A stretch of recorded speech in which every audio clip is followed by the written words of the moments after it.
பாருங்க, இவ்வளவு மழையில் இது ஒடுங்கிட்டு படுத்துட்ருக்கு. நீங்கள்லாம் 1000 ஸ்வெட்டர்ஸ் போட்டுக்கிறீங்கல்ல, இது ஒடுங்கி படுத்துட்ருக்கு.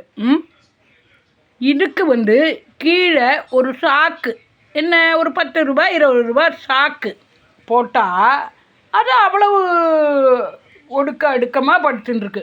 இதனால வீட்டுக்குள்ளே இதை சாக்க வச்சு இதுக்கு ஒரு ஆதரவு கொடுக்கறதுனால பாவம் வந்துடுமா? சொல்லுங்கள் சார், சொல்லுங்கள்.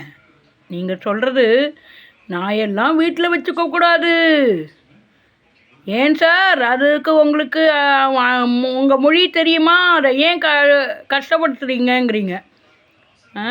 அது எவ்வளோ அழகாக இருக்குது பாருங்கள். இந்த ஒரு தர்மத்தை தடுப்பது உங்களுக்கு பாவச் செயலாக அமையும். இந்த தர்மத்தை தடுக்காதீர்கள். வெளியில் உள்ள நாய் உங்கள் வீட்டு வறண்டாவில் தங்க வந்ததுன்னா அலோவ் பண்ணுங்க. மழை காலத்துக்கு அது வரும், அது பேண்டுறது, அது பண்ணிடுறதுன்னு அதை என்னமா விரட்டுறீங்க எல்லாரும். ஒரு மழை காலத்தில் உள்ளே ஓடி வருது. ஃப்ளாட்ஸ் மக்களாக இருந்தாலும் சரி, தனி வீட்டு மக்களாக இருந்தாலும் சரி, கொடுக்கறது இல்லை இடம். சரி, உங்களுக்கும் அந்த இது நடக்கும் இல்லை எர்பி? சொல்லு, என்ன சொல்லு எர்பி? அந்த மக்களை அப்படி ஒரு பார்வை பாரு. அது ஒன்று வளர்க்கக்கூடாதுன்னு சொன்ன அந்த இவரை அப்படி ஒரு பார்வை பாரு. வீட்டுக்குள்ளே வச்சு வளர்க்கக்கூடாதான் அவனை.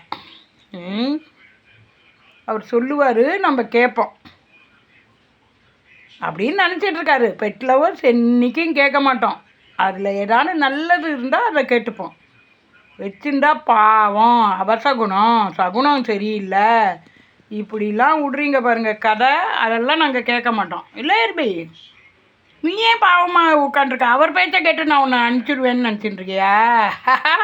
அதெல்லாம் ஜுஜோப்பே. அவர் பேச்செல்லாம் கேட்க வேண்டாம். நீ கடிச்சு தான் செத்து போகிறோன்னா அது விதி. அதுக்கு என்ன பண்ண முடியும்? சரி எர்பி, நீ அவரை பார்த்து வாழ்க வளமுடன் சொல்லு. ஒன்று வச்சுண்டா பாவம் அபசகுணம்னு சொன்னவரை பார்த்து வாழ்க வளமுடன் அப்படின்னு.